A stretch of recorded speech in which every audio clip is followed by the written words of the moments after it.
What is up, everybody, and welcome back to another video. So today I'm going to talk about the Giannis trade request and what I think will come of it. And secondly, I want to talk about the Celtics ceiling for this upcoming season. I have a couple of opinions and thoughts that might be a bit of a hot take for the Celtics. When they first announced the Giannis calf injury, I actually thought two things. One, they were going to trade him, or at least he might come up with a trade request, which is exactly what happened. Or two, they would just hold on to him and keep him and tank. But then I thought, why would they tank? They don't even have their own picks. So that only leaves the Bucks with one option, which is to trade Giannis and start all over again. Now, there's a few teams that have been listed as pursuers for Giannis. Now, this being the NBA, there's always teams just get thrown around and everyone thinks that they're getting everyone. So I split the teams into two segments. One are teams that think they have a chance and they could potentially get it if Giannis demands that they get traded to these teams. And secondly are teams that actually make sense for Giannis and the Bucks. Starting off with teams that think they have a chance. The New York Knicks. Now, I know I'm a Celtics fan, but I'm not a Knicks hater. Actually, no, I take that back. I am a Knicks hater, but not in a sense where I hate their guts and I don't want them to succeed. I just hate them in a sense where I want the Celtics to beat them every single time. But the Knicks fans are like Lakers fans. They think they're getting everyone, and to be fair, it's a fair assumption because they are a big market. So I don't blame Knicks fans for thinking everyone wants to go to the Knicks. That goes for the Lakers fans. Now, this is not a shot at the Lakers fan. This is, that would be a separate video for another time. All right, now back to my point. The Knicks don't have any draft capital to give to the Bucks. Sure, they can trade Cat or they can trade OG, maybe even Mikal Bridges, but they traded all their picks to get Mikal Bridges. So they don't even have their own picks. So unless the Bucks are super high on Cat, which I don't think they are, there's no reason for the Bucks to do this trade. Now, if Giannis turns around and be like, I only want the Knicks, then sure, you don't really have a choice because he only wants to go to the Knicks. But if I'm the Bucks, I wouldn't actually do the trade. It just doesn't make sense for the Bucks to trade away their superstar for Cat or OG. The second team is the Miami Heat. A bit of the same syndrome as Lakers and New York fans. Miami thinks they're getting everyone. I mean, they thought they were getting Dame and they didn't. The only time that they kind of lured a proper free agent was LeBron James. I don't think Pat Riley sold LeBron on the Miami Heat lifestyle. I think he went there because his good friend was there. But besides LeBron, there hasn't been another superstar or star willingly go to Miami. If I'm the Bucks and Miami goes, I want Giannis, I would say give me Bam. I don't want Tyler Hero. And you don't really have anyone else. So if you trade Giannis for Bam, then Giannis is kind of just back at the same situation that he is in Milwaukee. Like Giannis and a bunch of role players, which doesn't really make any sense for Giannis because if he's going to do that, he might as well just stay in Milwaukee.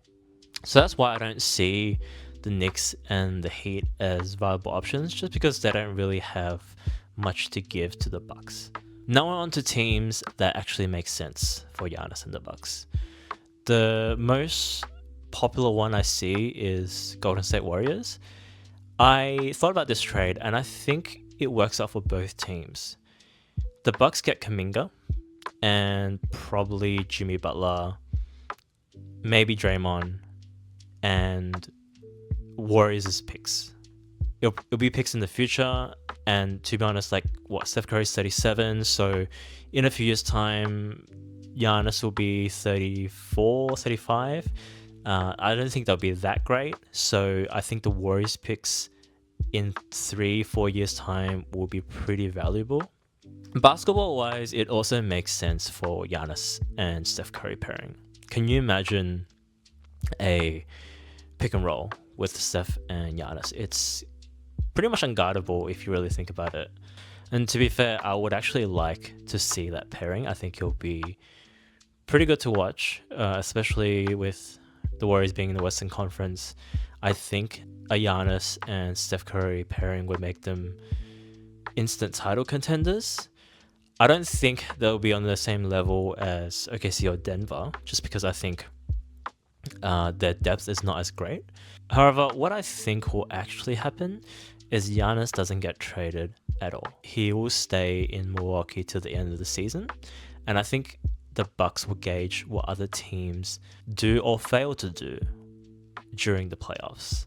I think they're looking at OKC, I think they're looking at the Spurs, and just seeing where they're at in the playoffs, because I feel like if OKC doesn't repeat, there is a chance they move Jalen Williams, and they have the draft capital to get Giannis. Also, same with the Spurs, right? Like if the Spurs have Wemby and a bunch of young players and they can't get, to a conference finals or maybe even finals, I think they could potentially move off like a Dylan Harper or move off De'Aaron Fox to get Giannis. And I would love to see Giannis at the Spurs. Can you imagine trying to go against Wemby and Giannis at the same time? That'd be insane. But yeah, I think they will probably hold off. I think the smart thing for the Bucks to do is to hold off. I don't see a timeline where if they wait till the summer, it would be a worse move. I actually think it might be better off for them, just so teams have more information to make decisions based on what's happened during the year. The only thing is, teams might be desperate for Giannis now because they want to make a push for the playoffs, so they might be willing to spend a little bit more for Giannis, just so they can get them, before the All-Star break, so they can make a playoff push. Alright, next I want to talk about the Celtics and what I think their ceiling is for this season. So before I talk about the Celtics, I just want to mention that they are second in offense, they're 11th in defense, and they're second in net rating. I think we are a very good team, and I think anyone that sleeps on us would be foolish. I will say one thing to look out for is our defensive rebounding struggles. Besides Nimi, we don't really have a traditional big that can rebound. Luka Garza is pretty good, but he's mainly good for offensive rebounding. Defensively, he's okay. So after Nimi, there's a bit of a drop-off in our defensive rebounding. However, Joe Mazzulla has always been about the margins. One of the quotes that he said was the best transition defense was offensive rebounding. And I think he's gotten the guys to buy in crashing the glass every single time a shot goes up. So we are winning the offensive rebounding. There's also been a change in the coaching style from what I've seen this season. Last season, we had a lot of great players. We had, 6-7 players that could dribble, shoot, and pass and create their own shot. And I think Mazzulla was trying to play to that advantage by, something called the kill-away offense. So where we match up hunt to a degree, where we get the matchup we want and we just, we dribble, pass, or shoot out of that matchup. And I think sometimes that kind of bogged down our offense just because we were too dependent on finding the exact matchup that we wanted. I also felt like because we had Porzingis, who was a matchup killer, we tried too often and too hard to get him into position for a matchup that we liked instead of running through the flow of the offense. And sometimes that would kill the flow just because we would take too much time in setting up, and then he would have 4 or 5 seconds to kind of make a move, and which is one of the reasons why I think we lost in the finals. Sorry, not the finals, the semifinals last year. The Celtics are playing a little bit more free-flowing. I see that they are running more plays to get guys into spots. We can't talk about the Celtics without talking about Jaylen Brown. I think he's playing at an MVP level. At the time of making this video, he is third in points per game. Jaylen Brown is currently averaging 29, 6, and 5. Compared to last year, he was averaging 26, 7, and 4. So his assists have gone up by 1 to 2 per game. I've been watching the Celtics for a very long time, and I just want to say, this is the first year that I've seen Jaylen Brown be as comfortable as he wants to be when he's on the floor. I feel like he's kind of just developed into a player where he knows who he is and he knows what his strengths are, he knows what his weaknesses are, and he doesn't kind of sway away from getting to his spots. But because he's gotten more comfortable with who he is as a basketball player, he's using his strength a lot more to get to the middle of the floor where he does a lot of matchup hunting and a lot of post up. And I think through those positions, he's able to kind of survey the floor a little bit better. And that's why his assists have gone up, right? Like he's able to get to his spots and compromise the defense and like spray it out for an open three or, you know, spray it out for something else. He is doing a great job leading the team and getting guys involved. I've never thought of the Jason Tatum, Jaylen Brown pairing as a 1-2 kind of situation. I always thought of them more of a 1A, 1B kind of partnership, kind of similar to LeBron and D-Wade. I'm not saying they are LeBron and D-Wade, I'm just saying that's the vibe they give. I will say one thing about Jaylen Brown. I do think he's a better scorer. I think he is a better shot creator in a sense of creating for himself. He's a bit more athletic than Jason Tatum, and he's got a better touch around the rim than Jason Tatum. Jaylen Brown is also a little bit more... stronger is not the word. I would say they play different. Jaylen Brown has a bit more brute force in him, where he will push guys off their spots.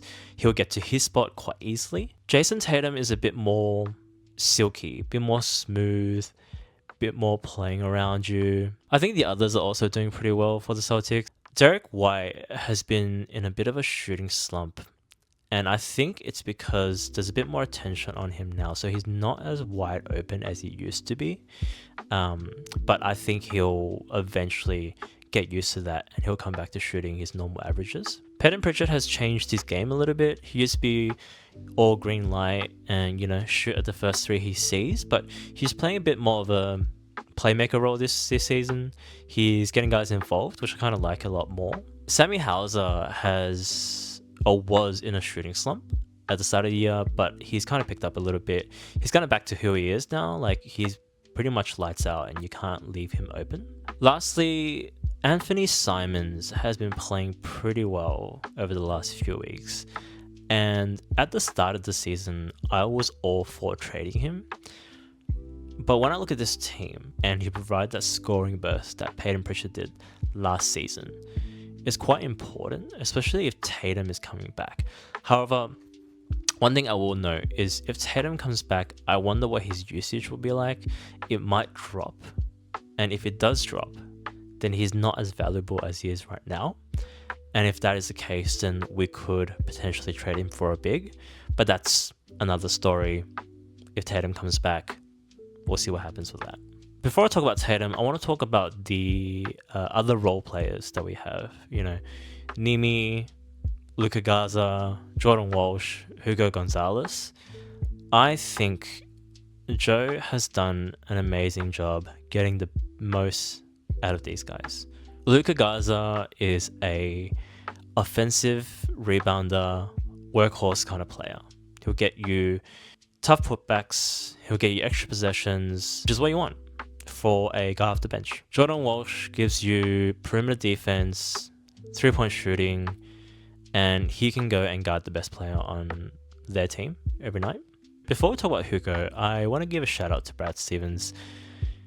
Their drafting department for scouting Hugo overseas, like, mind you, Hugo played like 4 or 5 games for Real Madrid, which is nothing. Like, how do you scout a guy that has no tape? Like, he has no playing time. Like, how do you scout a guy and make those kind of decisions? So I'm truly impressed by the front office of the Celtics. But Hugo is a great player. He's a great young player. You can kind of see the flashes of offense in his ability. Like, he can kind of get to the rim. He can shoot the three. But I think where he really shines is on defense. He just has like this instinct, this knack on where to be, where, interceptions, just a very great player overall. So let's talk about Jason Tatum. Obviously, there's been news and speculation that he's kind of reconsidering if he actually wants to come back for this season. I thought there might have been some sort of setback for his recovery, but when I was reading the news article, it doesn't look like he does have any setbacks, and it's more around the fit of the team. I don't know if he's trying to send the message to the front office in terms of, when he comes back, how does he play with Anthony Simons? Is he telling the front office to trade for a big? I think Brad Stevens should really talk to Tatum and ask him, are you actually going to come back? Because if you are, then let's make a trade. Let's make a deal and get us into a contending spot. Then you can actually push the chips in and get Zubac. But if Tatum's, still up in the air, I think you just play out this season and see what happens then. My hot take for the Celtics is we're making the finals. And I know Detroit is a very good team, but I just feel like when we get to that stage, the experience, the toughness of the team, Jaylen Brown, Joe Mazzulla, we just got an edge. And don't even talk to me about New York because we're going to smash them. Like, it's not even an option. I feel like we're going to make the finals. And whether Tatum comes back or not, I hope he does. But if he doesn't, I don't think we'll win. But if he does, I think we have a good chance against whoever comes out of the West. This is my second video on YouTube, and I am excited to be back on YouTube. I watch a lot of people do this on YouTube. I watch a lot of talk shows, all the shows that NBA fans will go watch, like First Things First, Undisputed back in the day. And I've always kind of wanted to do it myself. So here I am, and I'm excited to be back here. I hope you guys like this video and subscribe for more. I will see you guys in the next one. Thank you.